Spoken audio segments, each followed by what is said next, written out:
In the tapestry of life, where every thread holds a story, America in black and white emerges as a haven for the voices echoing through the heart of our communities.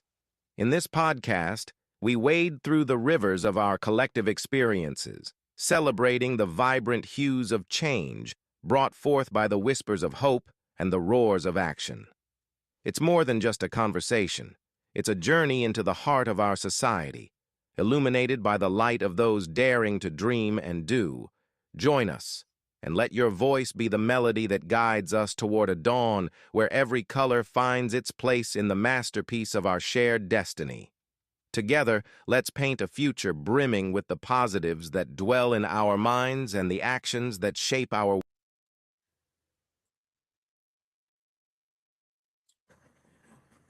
Good evening, ladies and gentlemen.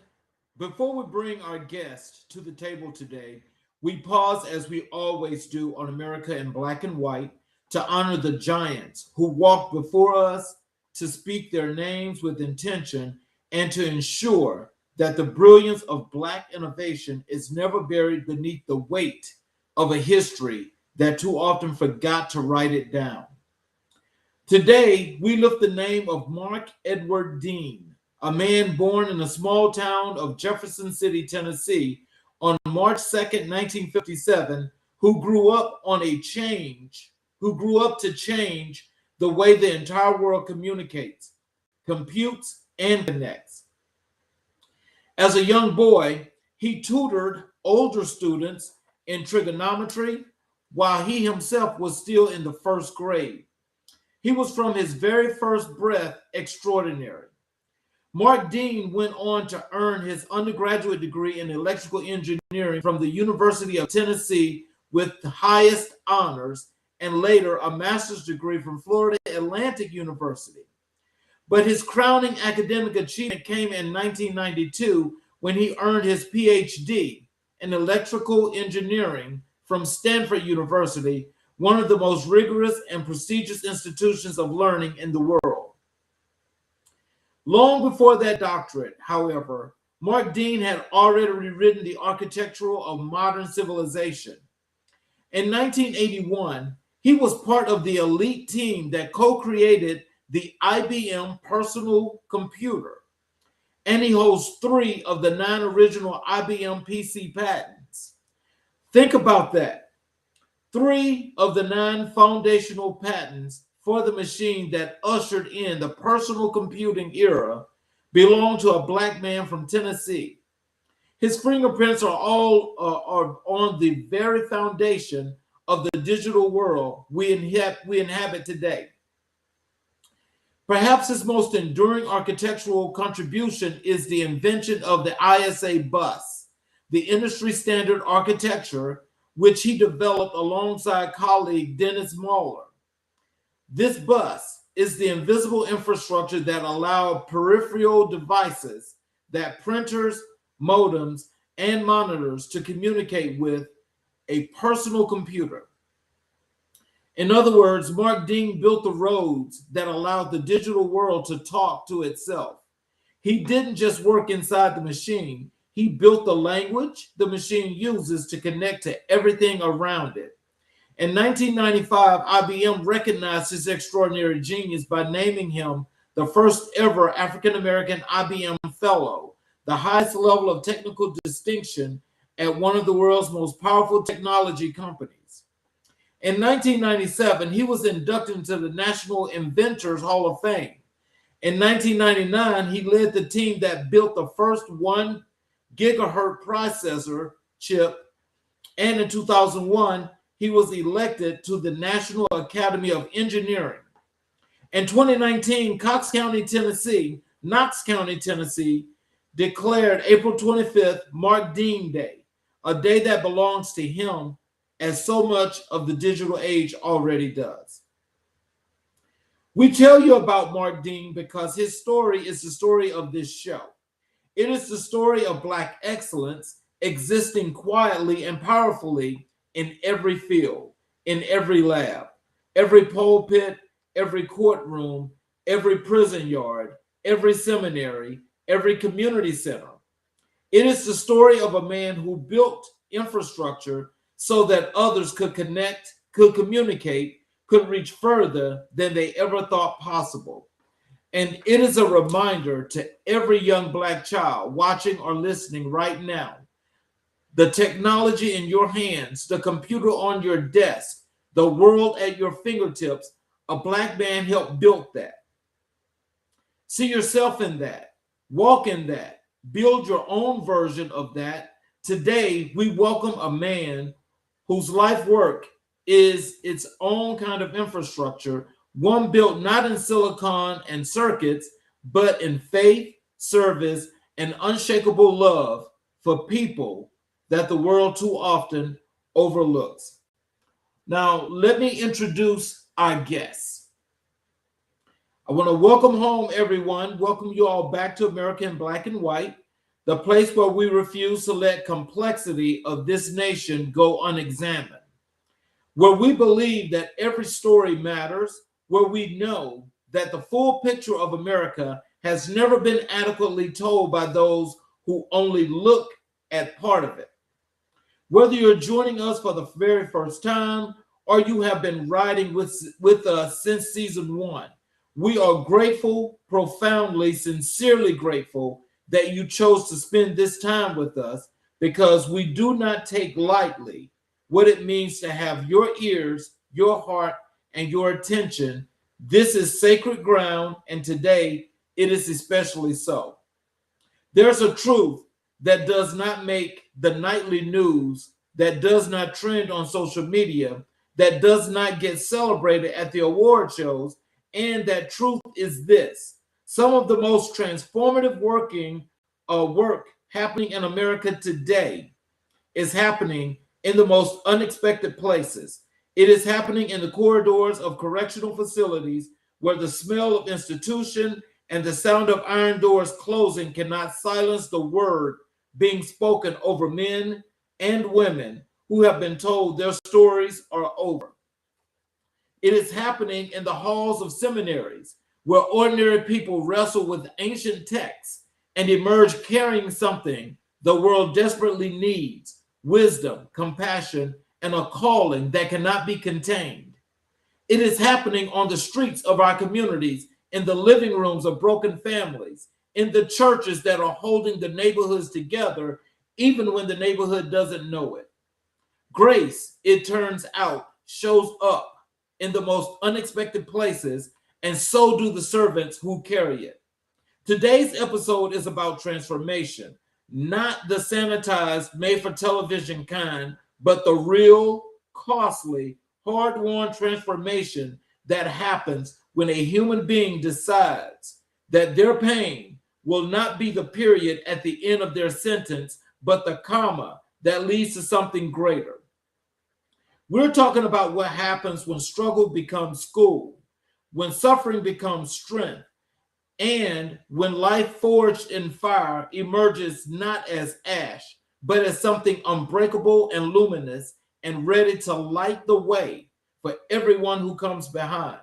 We're talking about the kind of lives that make you believe again in people, in purpose, in a God who doesn't waste a single chapter of a human story. Our guest today walked a road that would have broken many. His journey has taken him through the depths of loss, the heights of calling, from the classroom to the congregation, from the seminary to the cell block, from personal transformation to community revolution. He is a scholar, a servant, a pastor, and a prophet in the truest sense of that word. A man who speaks truth to forgotten and the fallen and dares to call them beloved. His story is one of conviction, both the kind that comes from faith and the kind that comes from standing inside a system and refusing to look away from the human beings it holds.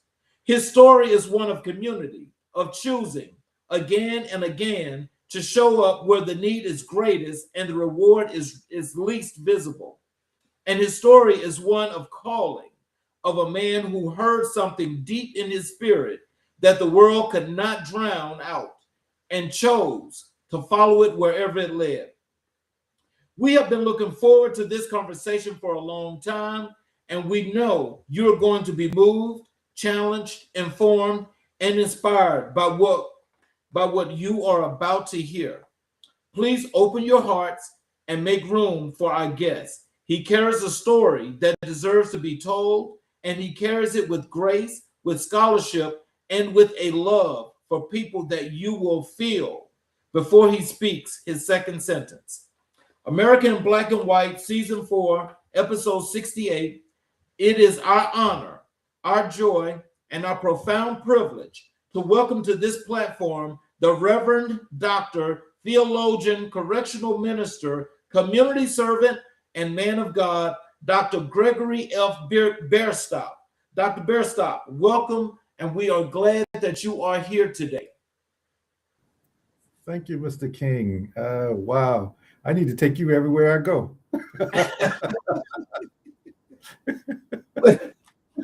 So, how are you? And thanks for being here today. I'm good. It's always I appreciate a platform like this because wow, where else can we go? I wish I had this when I was young to be able to look up because, as you know, many of us, especially kids, Black kids, we didn't know of people in our community. We didn't know about the great things that have been accomplished, and we had no platform. We certainly wasn't going to get it from television and the 4 stations that was available to us. Exactly. So is there anything you'd like to say to the audience before we jump into the show? Well, I just like to thank everyone tuning in. And as Mr. King, as you said, this is sacred ground. And these are the stories of, I'm honored, incredibly honored to be part of this platform and to be able to share this platform with the many that have come before me, as well as that are to come, because I love it when you say this is holy ground, because it really is. A lot have gone into people's struggle to get them to where they are today. And we just know that individuals who tune in, they're going to be all the more better for tuning in. Right. And so as we get into the show today, I always like to make sure that, I give our audience the opportunity to learn a lot more about the guests before we jump into the other parts of the meats and potatoes here in this great stew. And so I call this your early life and upbringing, your foundations. And take us back to the beginning. Where did you grow up, and what did that world look, feel, and sound like for a young Gregory Bearstop? Well, I grew up in Washington, D.C., inner city in Washington, D.C., at a time where it was called Chocolate City. So I grew up with chocolate and loved it. I grew up where my mother took me to the Catholic Church. I was 5 years old, and my grandmother took me to the Baptist church. So I got the best from both worlds. And so at a young age, especially growing up Catholic, I saw the priest on the altar, and just that calling you mentioned, I just felt called. I don't know, it was God calling, but I was too young to understand that. But it was an inner voice, an inner attraction to the things of God. And so I wanted to be. I told my mother, I want to be like that guy, that priest up there on the altar. And she said, okay, but we'll wait till you get a little older. But it never left me. And then when I was in elementary school, St. Augustine's Catholic school in Washington, D.C., and there was a young girl who was a class behind me. Her uncle was a priest. And so her mother drove me to Baltimore to meet him, and he was impressed. And he said, at that time, yeah, I think you'd be a great candidate for the seminary. And back then they had high school seminaries, which they don't exist now. And that's good. We're in a different time. But back then, that was very common for a young 14-year-old to go to the seminary. But so I went into seminary, and I was the only Black in the seminary. So that was eye-opening, in a culture where I left Chocolate City to go to go to a world unknown to me, and but it was beautiful, to get to know different people, different cultures. And I did experience racism. They did prepare me for that, but for the most part, the town that the seminary was in, I was blown away because growing up in the early '70s and some influence in the '60s, I thought, I thought, most white people were racist. So it was good, but growing up in this town, oh my God, everybody in the town was white, but they weren't racist. I must not have been there was a lady that always baked cookies for me when she saw me coming down the street, and and when I graduated from the high school, there was a gentleman, white gentleman, owned the department store, and he said, "Oh my God, it's your graduation! I got to get you a gift." And he was throwing stuff into the grocery cart, suits, ties. I said, "Oh man!" I said, "I don't need," but he says, "No, it's your graduation. You want to celebrate." So it was like, wow, these are white people that were treating me wonderfully. So what I learned through that experience really is that it doesn't matter the color of your skin. It really matters who the person is. And there's been a lot of wonderful white people, a lot of wonderful black people, and also not so good, on both sides. So that's just the reality. That's just the truth. So at that point, I went on to the seminary. I was with the Redemptorist Order, and their whole, you hear about, now we have a new Pope, American Pope, Pope Francis. He was, I believe, a part of the, am I saying it right? Augustinian? I hope I'm not, but he was a part of a religious order. And I was too. I was with the Redemptorists, and the Redemptorists is an order that serves the poor and most abandoned of people. So if you poor and most abandoned, that's where we were, and which attracted me even more. I love, the underdog, the person that is least rejected. Nobody wants. That's what draws me. Mm-hmm. And so I was in their seminary system. They had, they had your own college to go to and graduate studies, but and in college, growing up in the inner city, I went to class. I didn't know what they were talking about. The big words they were using. I said, "Oh Lord, I'm gonna flunk out of college. I'm not gonna make it." But there was two black guys that graduated ahead of me, 4 years ahead of me, and they gave me the book, the autobiography of Malcolm X, and they told me to read it and give them a report. And I said, "Give you a report? I got enough work to do. I'm in college." But they said, "Give me a report," and I gave them. But what changed my life in that book Malcolm X wrote was when he said, in order to master the world, you got to know the language. So what he did when he was in jail, Malcolm X, he memorized the dictionary. And so what I did was I thought, well, if I'm going to make it out of this college, why don't I do the same thing? So I memorized the dictionary and all the words in it. It took me 2 years. And from that point, I went from the bottom of the class to among the top. And my whole world expanded. And of course, I made it through there. And then I went to graduate studies. But before 2 years of becoming a priest, I guess the Lord called me in a different place. So I felt like I needed to leave. I was no longer drawn to that. And now I got to get a job like everybody else. So that kind of got me where I am now. So tell us, what was your family like? Who were the anchors in your life as a child, and what did they pour into you that you still carry today? And it definitely was my mother. Let me tell you something. I was more afraid of my mother than the police. That's most of us. I said, I said, oh my God, give me the police any day. So she instilled in me, justice. She was a person of justice. She didn't accept, as in the old days, they said crap from anybody. There was another word she used though.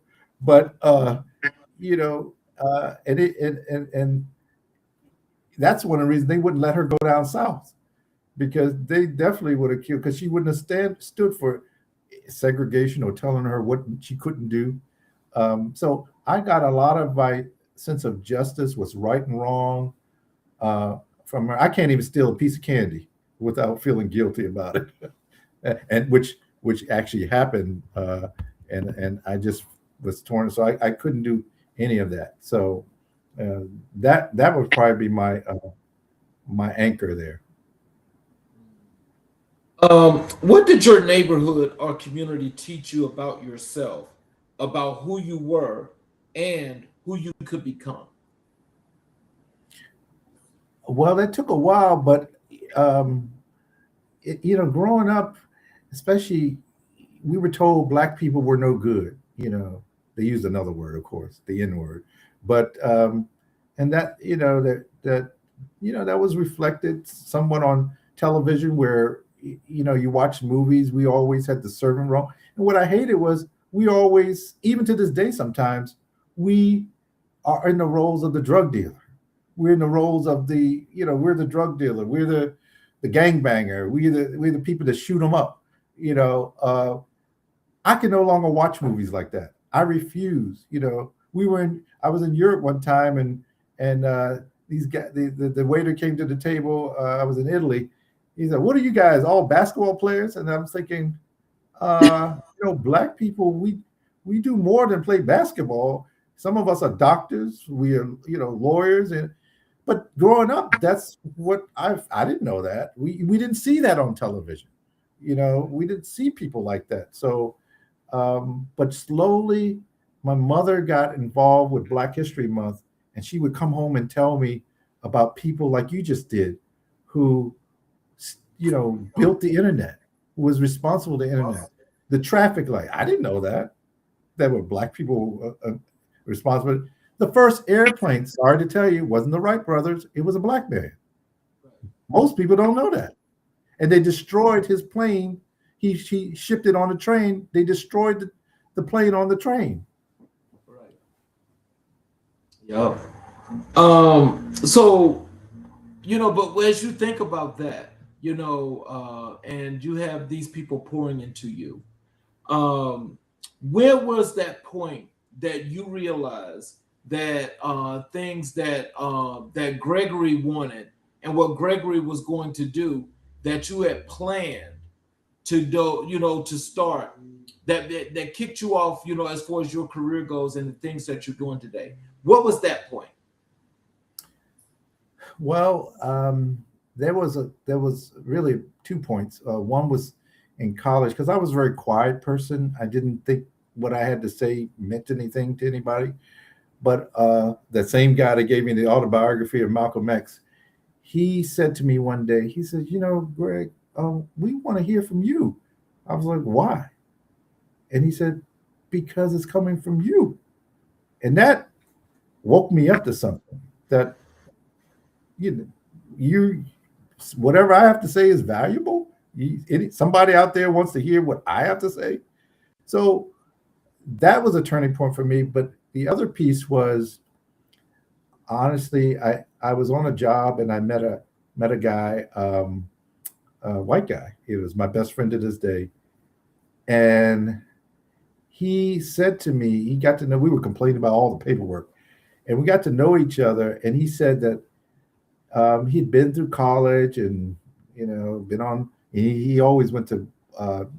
He liked HBCUs, but he said, as he got to know me, he said, "You restored my faith in humanity." And I said, "I did."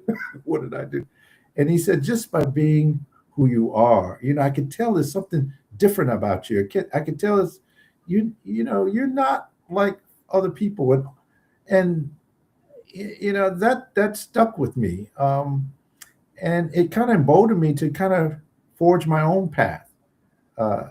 And forging my own path meant that I can step out there, but I knew it would be lonesome because, I always felt that I fit nowhere. I really didn't. I wasn't black enough, hip enough, but I certainly ain't white. So I kind of felt like I felt there was nowhere for me, but that's okay. There's still a place. God has a place for me. So, can you tell us, were there early experiences of hardship or struggle in your childhood that looking back, you now see a preparation rather than the punishment? Yeah, I couldn't. I had a hard time learning.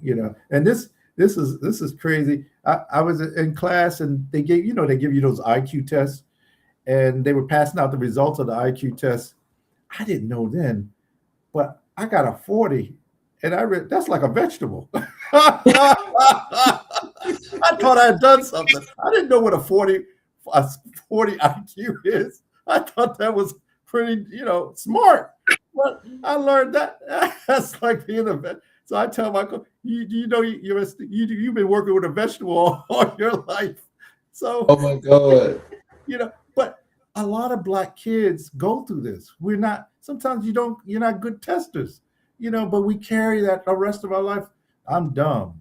I'm not that smart. The test told me I wasn't that smart, but that's, I didn't feel that way because I was like, wait a minute, there's something wrong with this test. But that was a hardship that I had to struggle with and constantly remind myself that I can do this, that I am smart. I can figure things out. I do have something to contribute and is valuable. So that test was like, wait a minute, these tests that people give, this test is not. It doesn't define you. It doesn't, and what people say doesn't define you. So I had to learn that. But thank God I had a best friend that could tell me that, because boy, when he met, and if you had met me, you'd be like, oh my God, this guy is in. Woo, there's a lot of work needed. So, when did you first encounter faith? And was it something you were raised with or something that found you later? Well, yes, I was raised with it sort of as a foundation, but honestly, can I call you Charles or Mr. King? Yes, Charles. Honestly, Charles, and I think this is for most people that a lot of people watching may not tell people, but because you think, well, they'll never believe this, but I encountered God, and when I had those encounters, I remember I was driving to a church in Charlottesville, and I was coming to train tracks, and I was, young kid, 20 years old, driving. I was going to pull up right behind the car in front, but it would have put my car on the train track. So right before I was about to pull up behind this car, I heard that voice, and I know it wasn't me, but I heard this voice said, "Stop." And as soon as it says stop, I hit the brakes. Charles, within seconds, an Amtrak train whisked in front of me doing 120 miles an hour, inches from my bumper. And if I had not had listened to that voice, we wouldn't have this podcast right now. I wouldn't be joining you tonight. So it is encounters with God like that really woke me up to faith. Wow. I tell you, I had to on one of my other shows, I can say that I'm here purely by faith because I was in the military, had got back home off a deployment, and a friend of mine and I went down to New Orleans. We went down there. We were coming back. I was dropping him off in Gulfport, Mississippi. Well, he decided he wanted to have something extra to eat, and so I took him by the ATM machine. And after he got back in the car, and we were getting ready to get back on the road, everything went black. I don't remember what happened. Everything was told to me what happened, but we were in a car accident. We were hit by a truck. Oh my God. Yeah. On Highway 59, Gulfport, Mississippi. I died right there on the highway. Wow. EMTs resuscitated me, stabilized me, got me to Gulfport Biloxi Memorial Hospital, where they only could stabilize me. I was still touch and go. They didn't know if I was going to make it or not. And lo and behold, just having strength, being physically fit, and things of that nature is what saved my life, because they had to medevac me to San Antonio, Texas for surgery. Wow. But the thing about that is, at that point, of course, they would not have known this, and I didn't contest. But I had a DNR. I've had a DNR now for the last 40 years. Wow. They didn't know it. They didn't know it. Thank God. Thank God they didn't know it. Did you go through that typical experience where people leave their body and the light? Did you see the light? And Really? I did. Oh wow. Yep. See, a lot of people don't want to talk about that because they feel like people wouldn't believe it, or the person who was imagining things or dreaming. Yep, but I didn't walk through. I stayed back and I kept looking, and I'm like, why is that light shining through that door? Wow. Yeah. So you didn't walk through. Thank God. Did you know not to walk through? Well, I mean, no, that was everything was just on the conscious level. And so I guess that means that I had so much more to live for and so much to do. You just knew intuitively, yeah. So can you tell us, was there a person, a teacher, a pastor, or a grandparent, a coach who saw something in you before you saw it in yourself? Tell us about them. Well, I think that there was a number of people. I don't think it was one person. I just know there was one, but honestly, I think it was a number of people. My brothers used to always encourage me. My mother used to share my report card with my youngest brother, Martinez, and Andre. Martinez was like, "What, boy, you're really smart." And I was like, "God, if he only knew." But hearing that from your brother, it gives you a little boost. So it takes it's a village. My family, my cousins, all of them really stand by me and say, "We're proud of you." It made me feel like, well, I guess I do have something to offer, because let me just tell you, as Black people, we don't realize, especially with the undertone messages through commercials. Yes, commercials that you watch today on TV. Yes, through the news that you watch right now, you're getting subtle messages that you're nothing, that you don't matter, that you don't have nothing to contribute, and we don't realize those subtle messages, even the gestures, affects us and chips away at our personhood, as our somebodyness. So yeah, it was a number of people that I could say, definitely my family, and but I'll say this: my best friend, JD, I hope he doesn't mind me calling his name out, but I'd be dead without him, and he would tell you, there were moments I felt like giving up, and he would say, no, you're special, everybody else, they don't see it, but I see it, and I'm like, what are you seeing? I wish I could see what you see it, But when everybody else, other people told me, "Oh, you can't lead anybody out of a paper bag," he would say, "You're the best person to lead, not just out of the paper bag, the world." So to have someone like that, that's always in your corner, always affirming. And even when he chastised me, it's in a way that uplifts you, you know? And Wow. one of the biggest problems, we have it all down. We stick it to somebody, violence with somebody. Oh, that I'm not a punk. I'm gonna take it to you. It's upside down.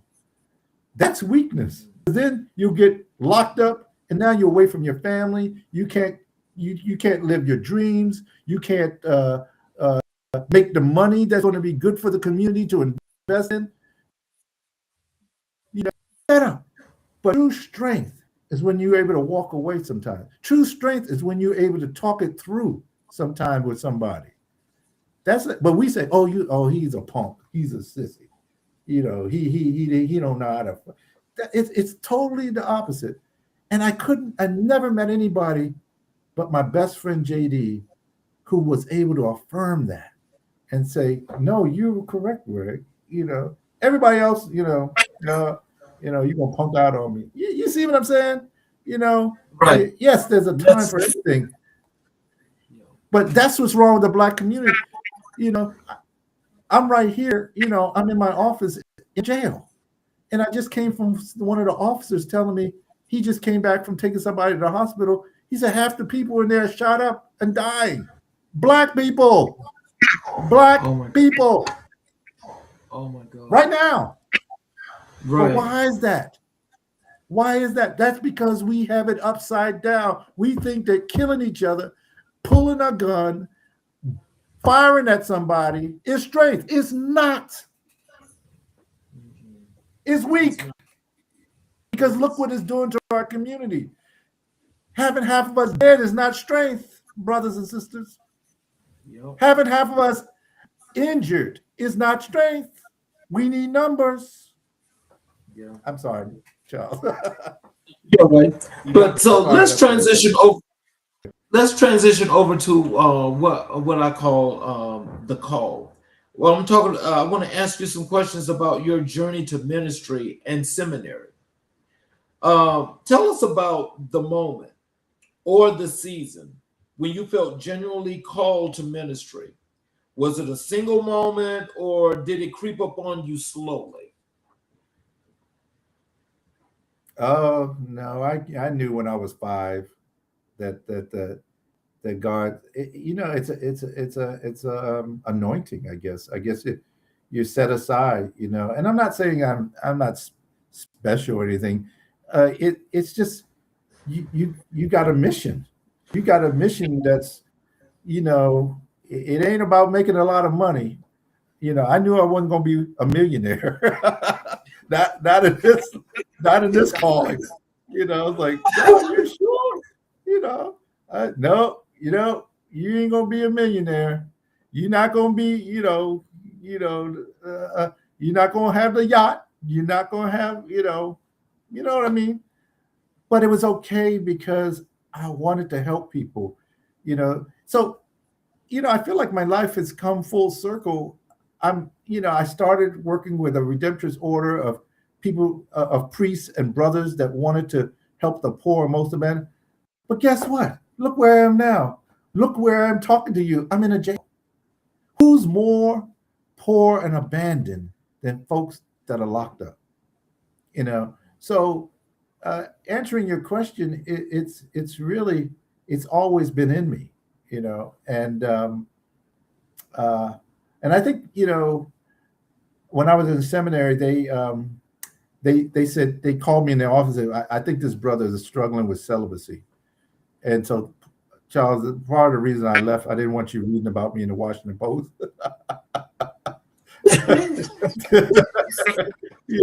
What has he done now? But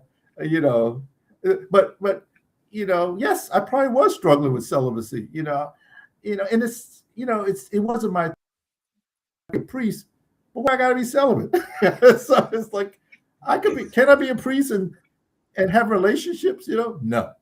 Okay, so I did y'all a favor, kept myself out of the Washington Post, and I left.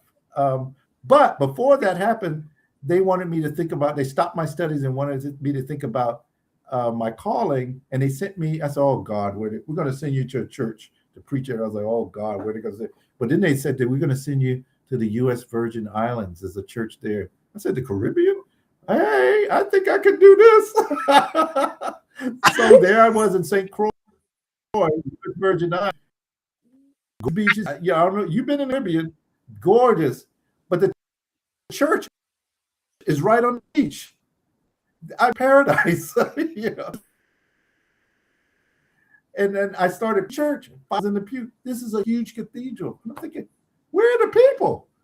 But by the third Sunday, the place was packed because I tried to be theatrical. You know, the Baptist side of me came out, and there was a lady who made me, because I would say something from the pulpit, and she would say, "Well, you know, ladies, lady, get you going," and then I'd say something else, "My Lord," you know.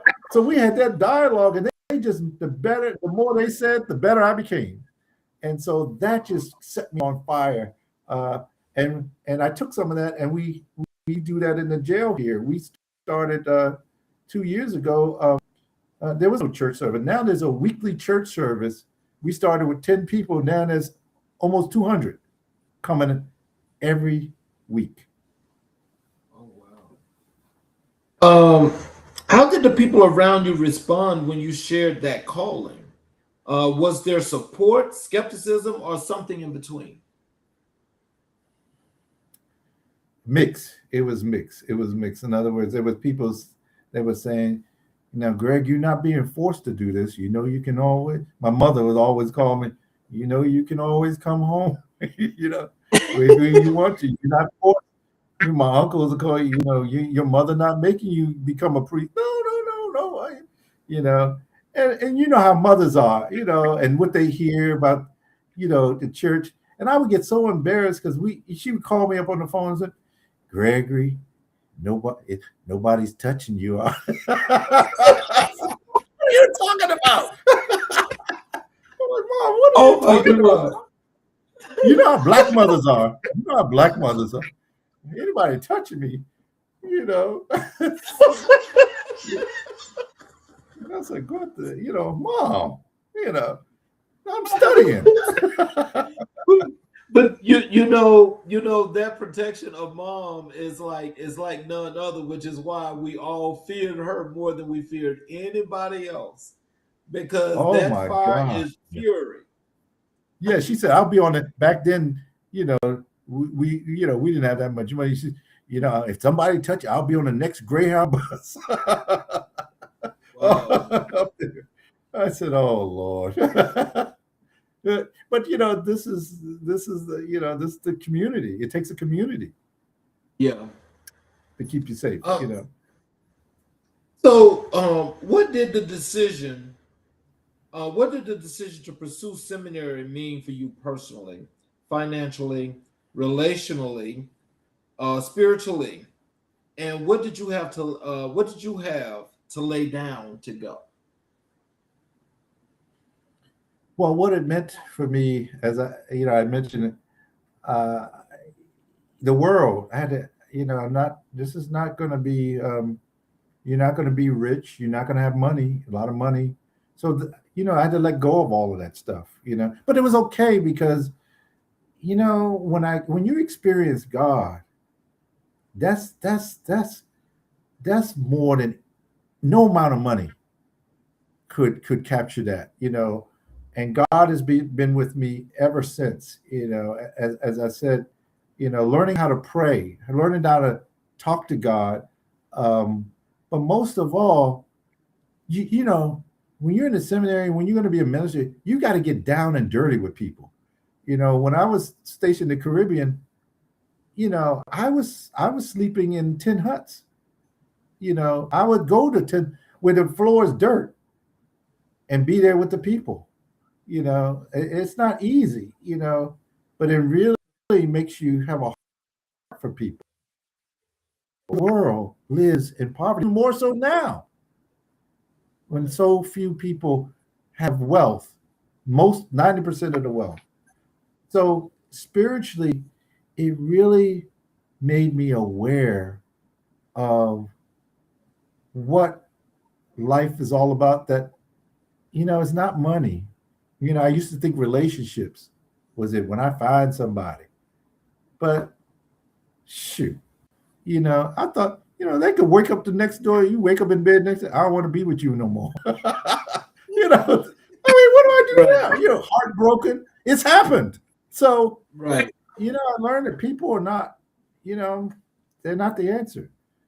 But God has, like you experienced that car accident, everything went black, and for you to be here, wow. When you experience the light, but you're not gonna, it's not gonna be easy. The more you are close to the light, the more the darkness is going to try to take over, and it tries to take over people, especially in our community. And the only way you can drive that out is with things like what you're doing. You got to bring light to people, even when they're spitting in your face, even when they're talking behind your back, even when they're creating narratives behind your back to put you down. Yep. You got to keep giving light. It's not easy. Yep. So so as you evolved, and you went through the different churches, you went through the seminary. So when you completed all of that, what did you do with the community, or how did you show your gratefulness to the community for these things? Not only had you learned, but in the teachings that they needed to hear.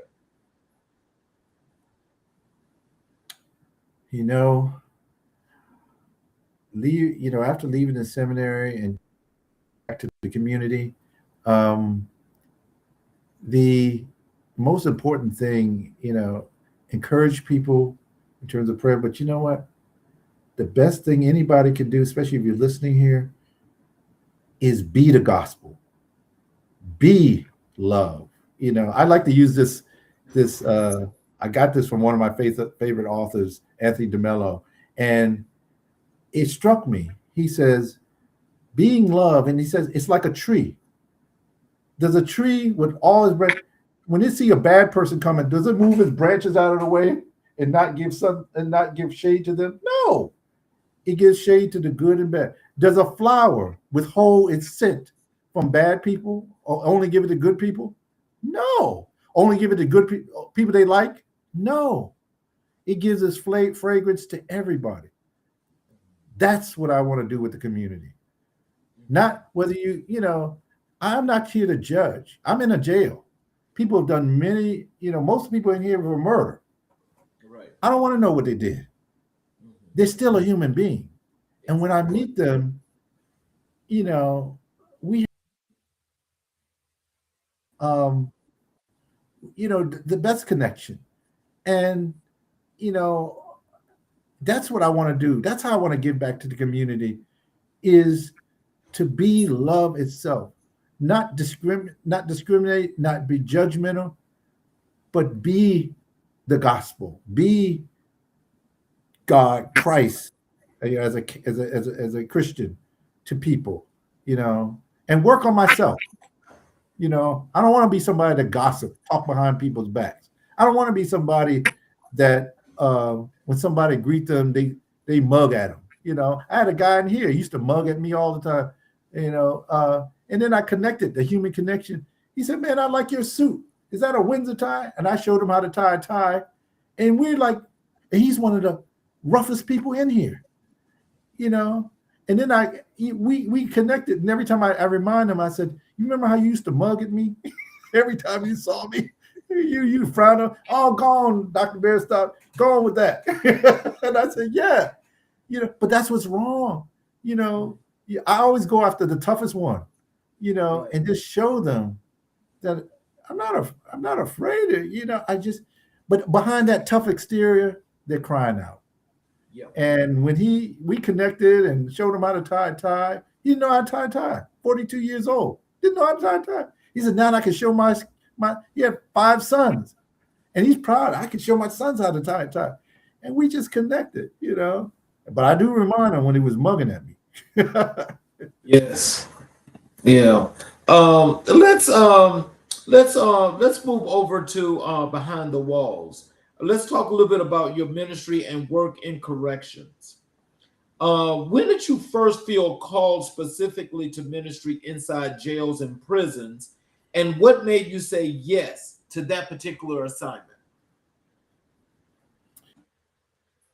You know what? I didn't. I never thought I could. I didn't want this. I didn't know. I'm a program chief here of a division, but I never asked for it. But then we we say director or warden called me up and said, we have a vacancy for leadership of division, but we your name wasn't given to us. I had a lot of other names, but I told them I have to go home and pray on this.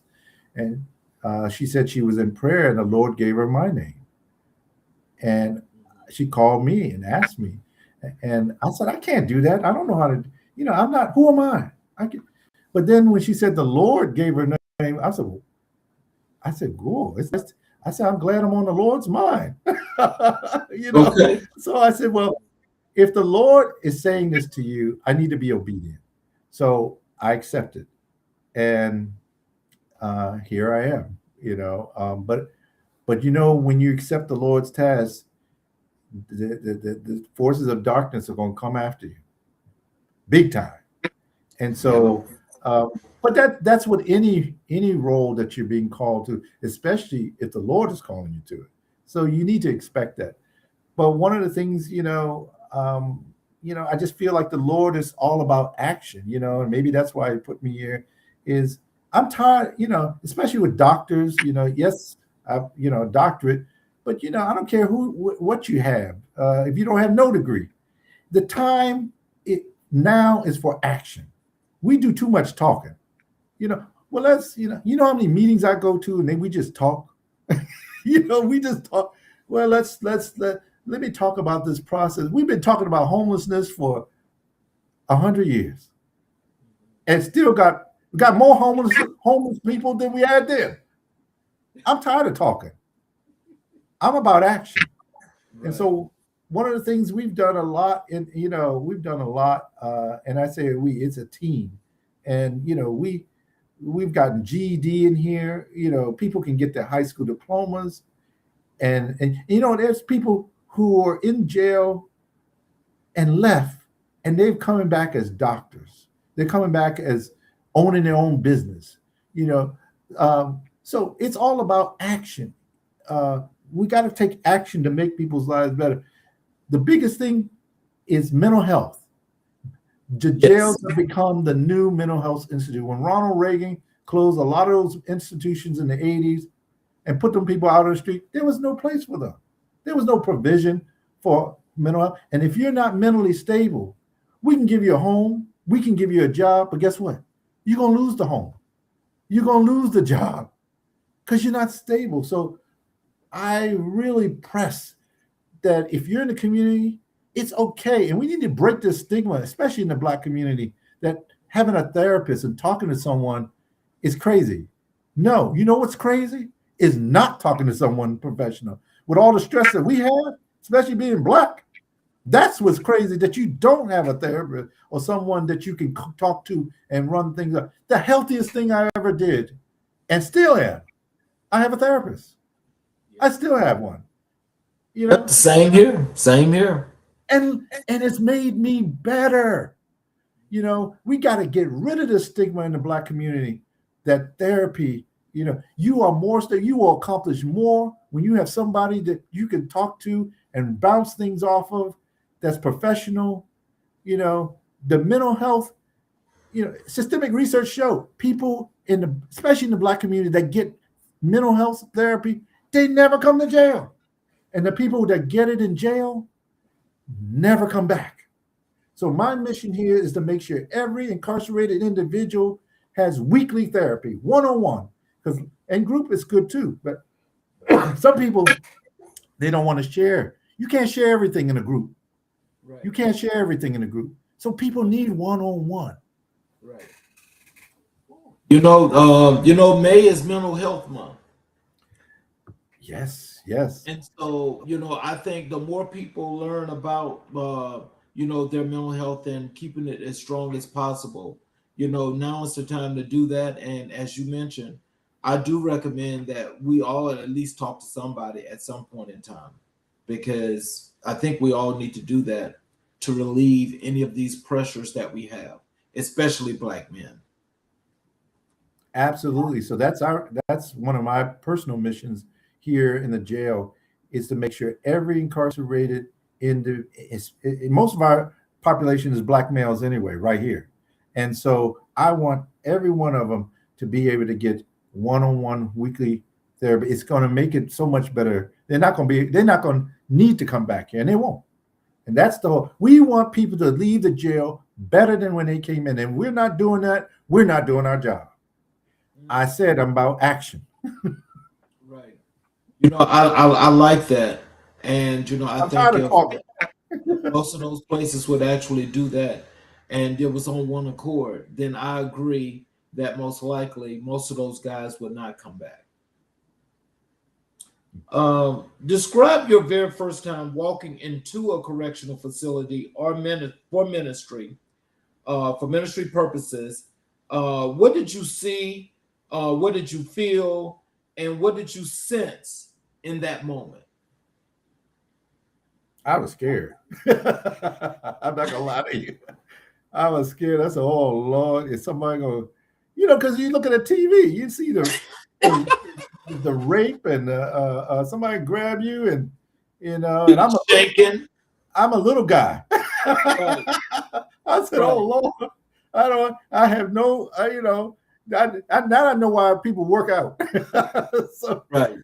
so it was afraid. I was buying into all the stereotypes, but then getting in here, and I first started with running a substance abuse treatment program, because there's a lot of people coming because of drugs, whether it's kingpins, people dealing drugs, and then they become their own best customers.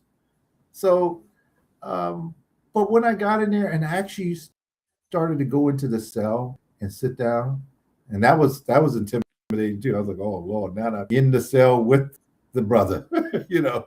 But when I sat down and just realized that he's just like somebody standing in line at the bank. He's not different. He's not these, he just made him, lost his way or didn't have that guidance you're talking about, didn't have a male mentor, didn't go through the rites of passage. And this is where he landed, and it could be me, could be any of us. I'm not immune, especially being Black in America, so,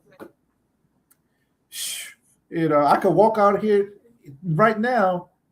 In fact, it did happen. I was coming back from Brazil and through customs, and they stopped me and my friend, "Give me your passports," and "Give me your passport." And I'm like, now all these white people that walk past me, y'all don't let these people. The only Black people you stop up. I said, "I got something for them." "Yeah, give me your passport. What do you do for a living?" "I'm chief of division in the jail." Oh, they almost broke their hand giving my passport back.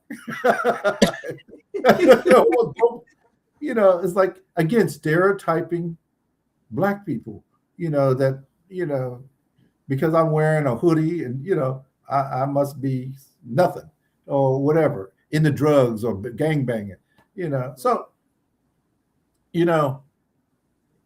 going into jail and sitting with these brothers and sisters, they're just like us. And what it is they need somebody to care about them.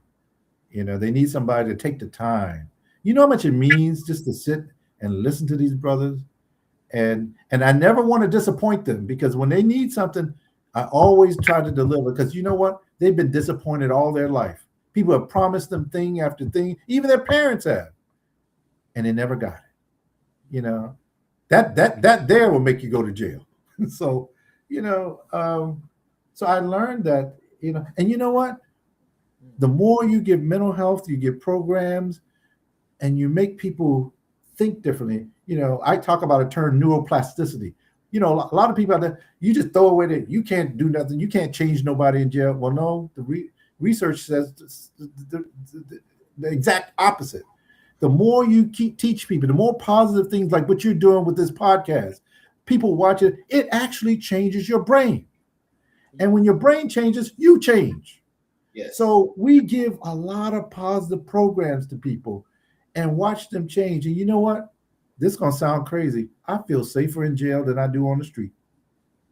Yes, I said it. You know what? In jail, you know, than I do on the street. From the logical perspective, when you say that, you know, that makes a lot of sense. It makes a lot of sense because all of the craziness outside is not going to get in because inside has already got its form of craziness anyway. And they try to do their best to keep that as structured as much as possible. But when you get back out on the streets, I mean, it's like, no, that's no holds barred. Yeah, there's no security guard on the corner. Well, on all the corners, you know. So anything goes in the street. And I go ahead and say it, you know. So I learned that this, you know, this is not, and I'm not saying that things don't happen, but you know what? The more you teach people skills, we have a program here called Alternatives to Violence. And their staff come in and they show these brothers for the first time, they're looking at ways to do things and approach conflict differently than always pulling out their piece, their gun, their you know, reframing to stabbing somebody, cutting somebody, killing somebody. Now they're getting tools. And guess what? When we do alternatives to violence through and teach more each of the housing units, the incidents go down in the jail until all those people leave and we get a whole new batch of people from off the street that don't know this. Now we have more situations until they get the skills. But those people leaving the jail, they go into the community practicing those new ways of dealing with conflict. And we do scenarios where they experience what it's like to utilize different ways of talking to people where you're resolving a conflict through communication and listening to one another and getting to know that brother, you know, then, you know, just immediately the first thing come is violence. Do something to them. Show them who's in charge. You know, show them who's got the strength. You know, it ain't about this anymore. We used to fight. They don't fight. They kill you. So, you know, that's what we're trying to do. People leave better than they came in, and that's what's happening. So, how did you prepare yourself spiritually, emotionally, practically for the realities of ministry behind the walls? Actually getting your hands dirty. You know, going in there, being there with our brothers and sisters in their orange suits and sitting down with them and listening. When you listen to our brothers and sisters in jail, incarcerated, it brings tears to my eyes. Some of these guys have been so abused as children, beaten every day for no reason by unhealthy parents or guardians, beaten up at school.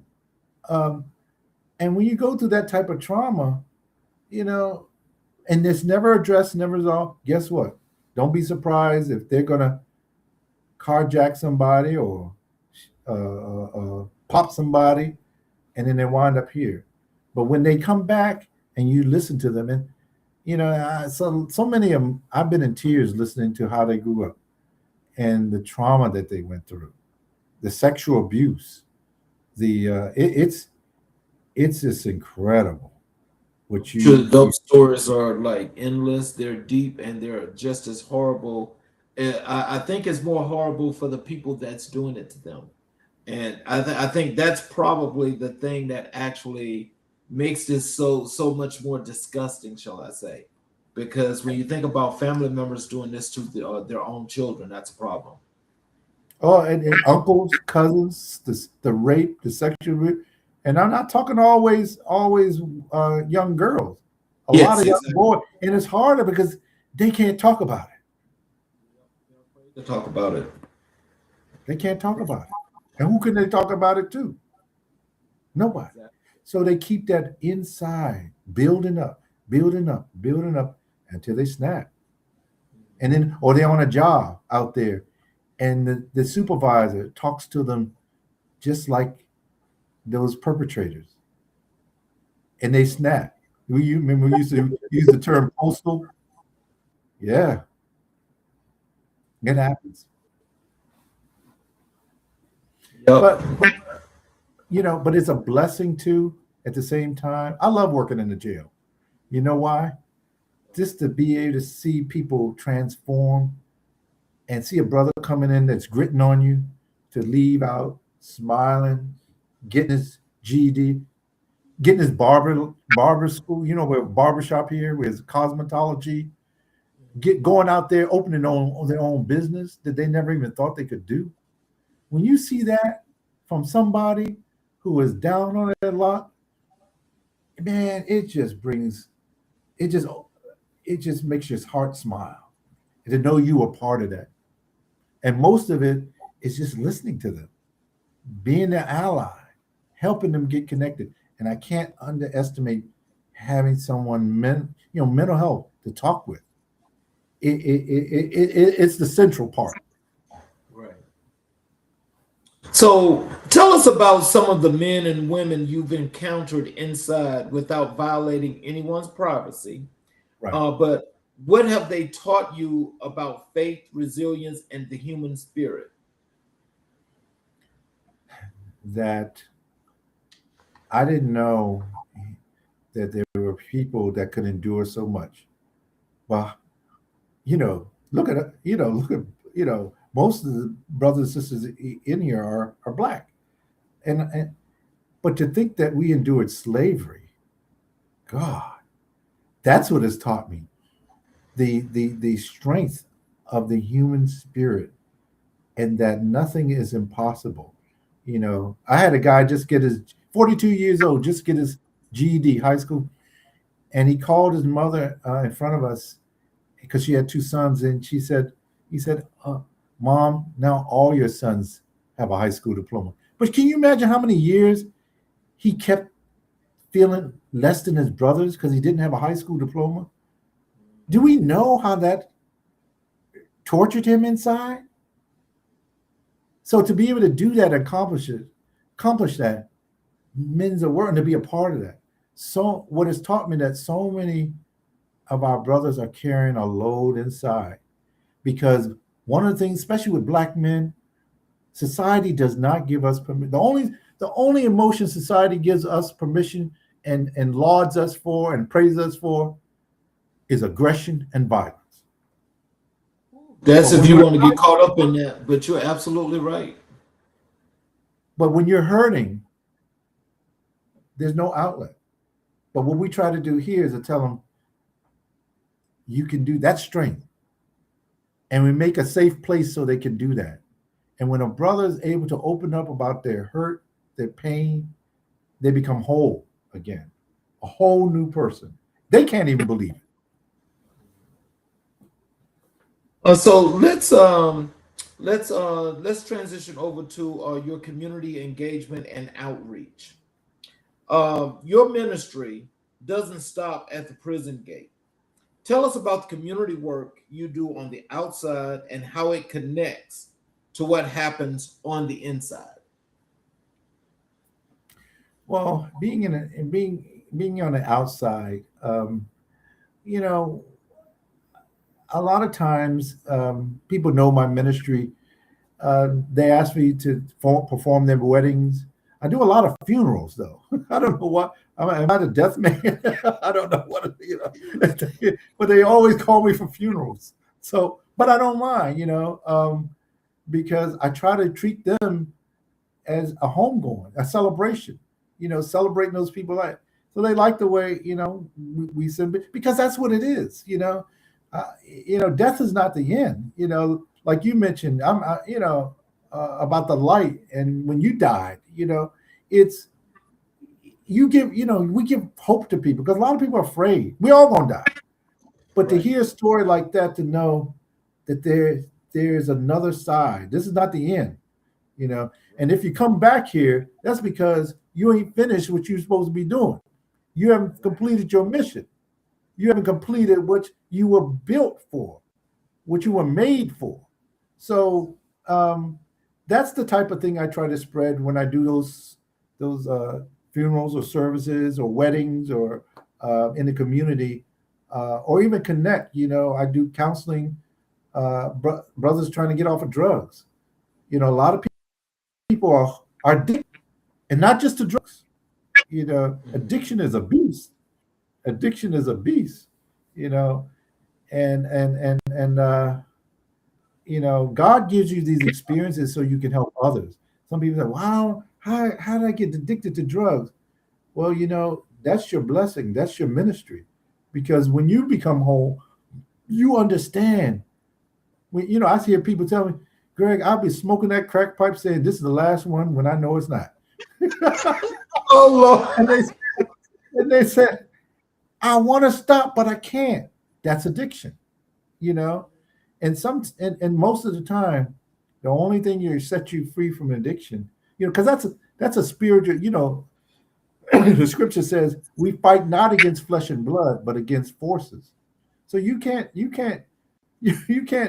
take material things to battle a spiritual force as addiction is. Addiction is a spiritual force. You gotta bring positive spiritual force. You gotta bring whether your faith, your God, but you need a spiritual force to help you with that. You know, and that's a story for another time. Oh yes, sir. What communities have you worked in, and what have those places taught you about what people actually need versus what institutions tend to offer them? Well, honestly, working with the homeless, people that a lot of times people commit crimes, violate protective orders, and they become homeless. They can't go back to their wife. They can't go back to the kids, and they're homeless. And I guess what it taught me is compassion, not to judge. You know, we quick to judge. We got all these categories before we like somebody that we have to check. They got to check off every box. Have a certain type of hair, wear a certain type of hat, wear a certain type of pads. You know, they got to be this, that, have a certain type of money.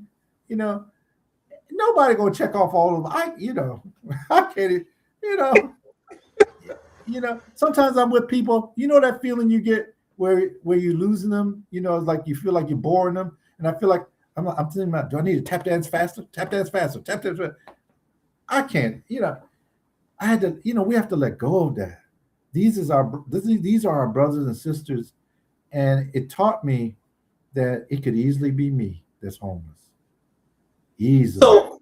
So with you being a priest and and Well, not having a to priest, but I was in the priest. I was studying to be one. okay, well in the ministry, I'll just put it like that, so to make it a little bit general. But in doing that, and you dealing with these folk that are inside as well as you dealing with the folks outside. Can you tell us what is the commonality? What is the one thing that you see that connects the stories of each of these individuals, despite them being in different places? The one thing that connects the stories, honestly, is they all want to be heard and valued.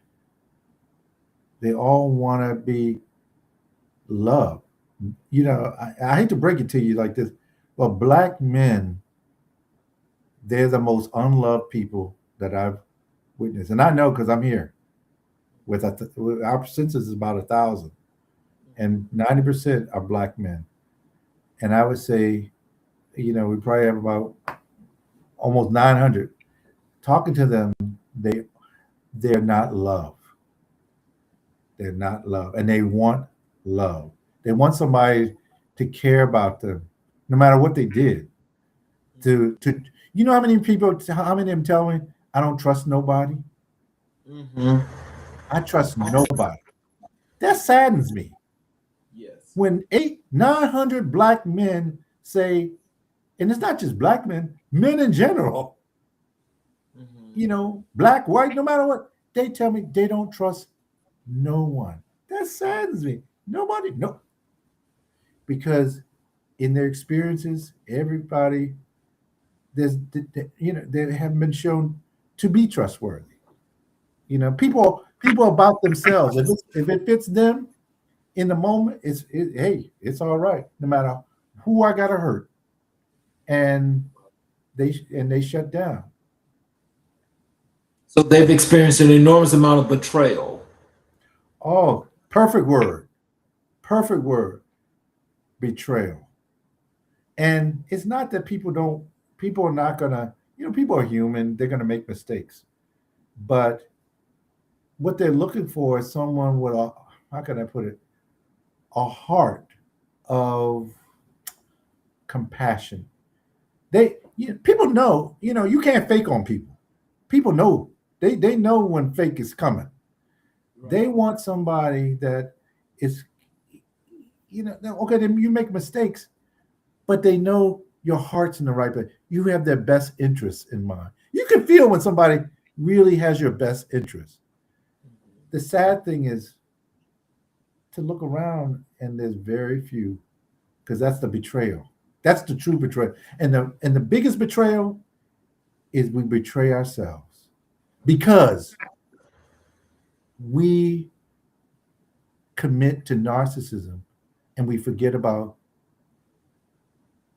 the gorgeousness and glory of life is others, helping others, And I knew this was going to be a problem, and forgive my banality with this. When I see people drive, and this is a pet peeve, drive, and they don't use signals.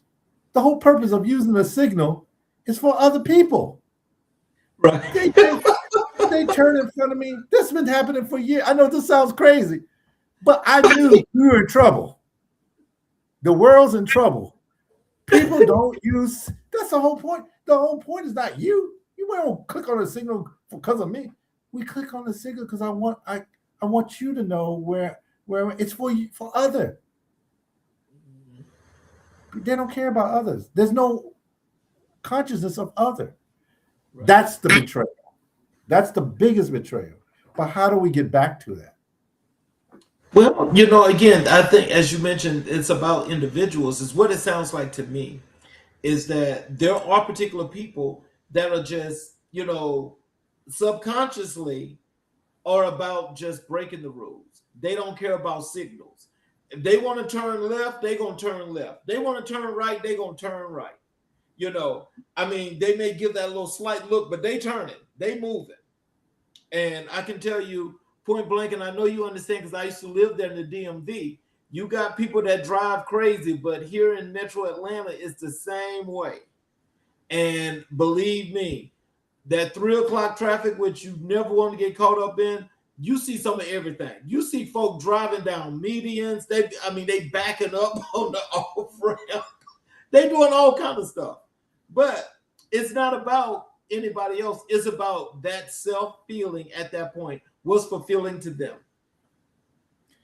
And that's the problem. It's all, it's moral relativism. It's only good if it benefits me, and when it starts benefiting me, now it's bad. And that's not morality. That's a slavery. That's the worst type of, we've been through slavery, but you know what? We're still in slavery. And the worst slavery is slavery to oneself. Well, again, we go to the mental. My best friend taught me this. JD, the guy I was telling you, he taught me this. You talk about what did I learn? He taught me the biggest freedom. If you really want to be free, be able to say no to yourself sometimes. Oh, Lord. Most people can't do that. And that's slavery. Yeah, slavery, they say is over. It ain't over. It's not over. When you can't say no to yourself sometimes because it's going to hurt somebody else, look what we got in the White House. Can't say no because it's going to benefit me. As long as it benefits me, it's right. No, it's not right. And people are not calling it out. People not calling, they're going along with it. And that's wrong too, but they're going along to get along. And when, again, I'm about action. We have to get free. And the first way to get free is say no to yourself sometimes, especially when you know it's wrong. Then you experience freedom. And you won't know this until you do this. Yeah, but the thing is, will they realize it? That's the thing. Can you tell us, how do you address the family? If they Go ahead. I'm sorry. I lost you there. Can you repeat that? Okay. No, how do you address the families of incarcerated individuals, those on the outside who are doing their own kind of time? What does ministry to them look like? So the families of people incarcerated. You know what? One of the things we're doing is we're trying to get the young kids, because we kind of stopped this pipeline of young children going to jail because of not connecting, especially with their parents, in a healthy way. So we're trying to do strengthening families by bringing families and parents together. We're working with one of the things the library system, where parents incarcerated can read books to their kids, recordings, and that can get to the kid while they're incarcerated. So we got to bring families together, but also we got to get families healthier.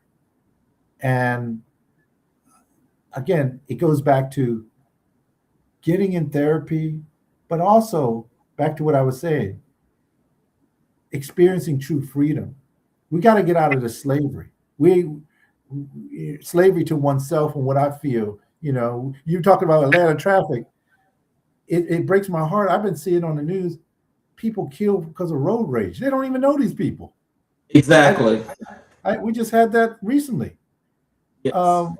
And talk about destruction of family. I'm sure these people who killed each other in the car, road rage, had children. Well, the guy did have two children.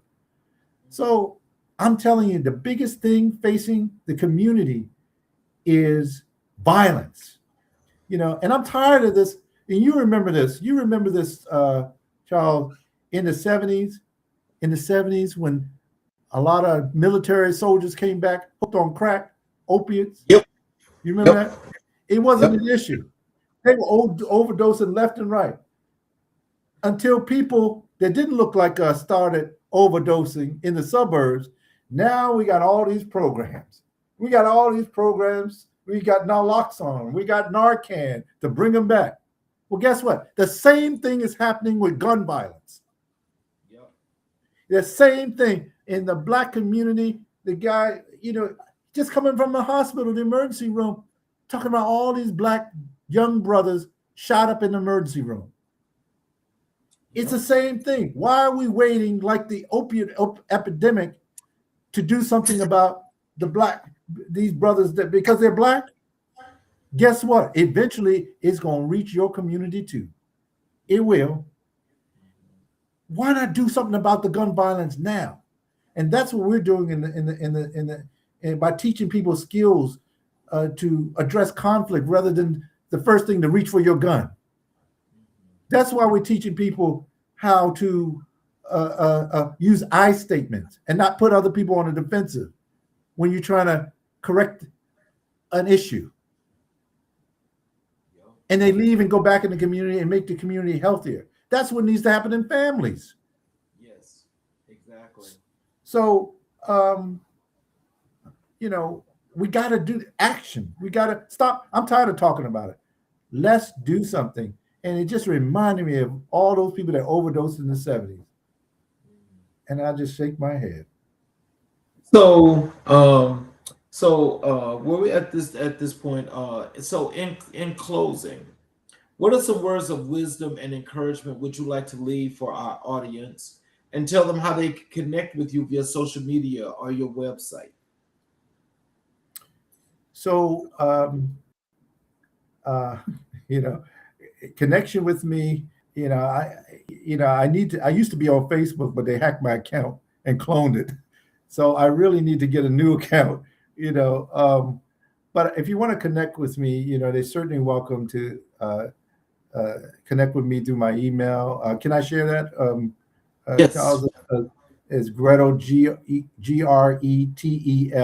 7265 at hotmail.com. So again, Gretel, like Handsome and Gretel, Gretel 7265 at hotmail.com. And I've been more than happy to connect with you. But as words of that I would leave the community is basically to sum up what I've said. We got to be free, and don't stop shining your light. Everyone listening, you have a light. Don't let anybody, what they say, keep you from shining your light. Even when they come and attack you, keep shining your light. Even when they speak about you and call your names, keep shining your light. Even when they tell people and create negative narratives to other people about you, keep shining your light.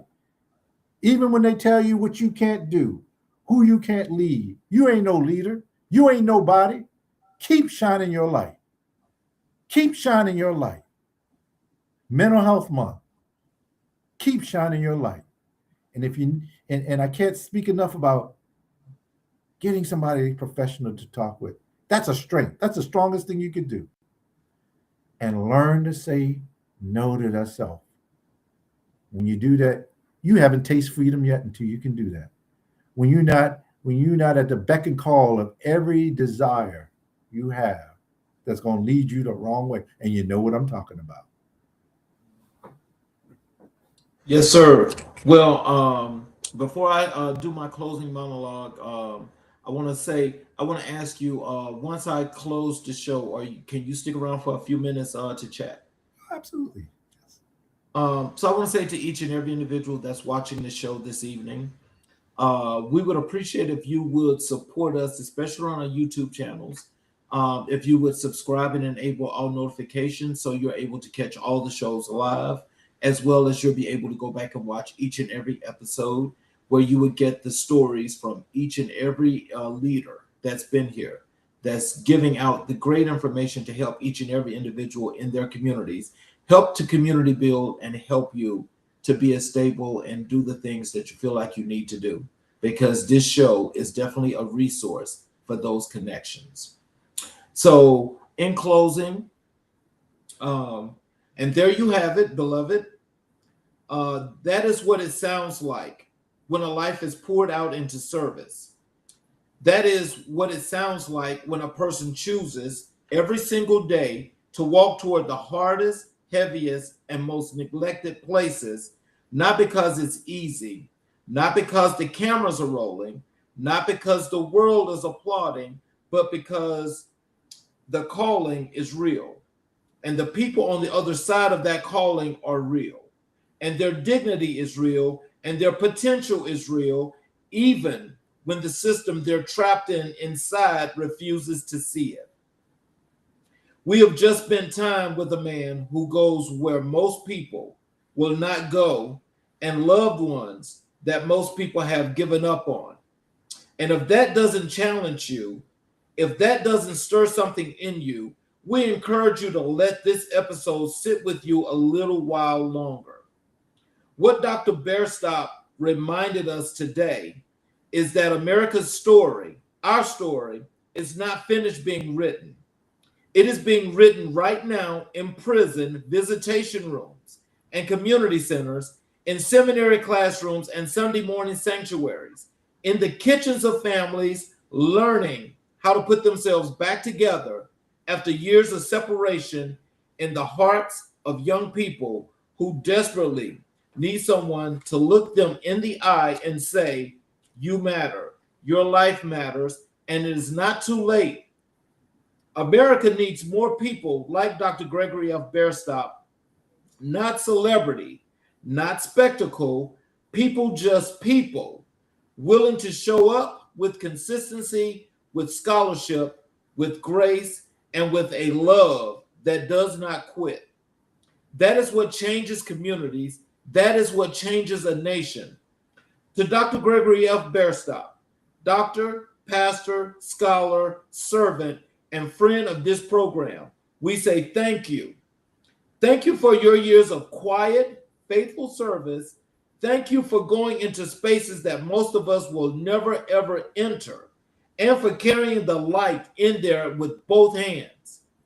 Thank you for being an example to every young person watching today of what it means to combine excellence and empathy, to hold a doctorate in one hand and a prison ministry in the other, and to never, for a single moment, be ashamed of either you or gift to your community, to this nation, and to this show.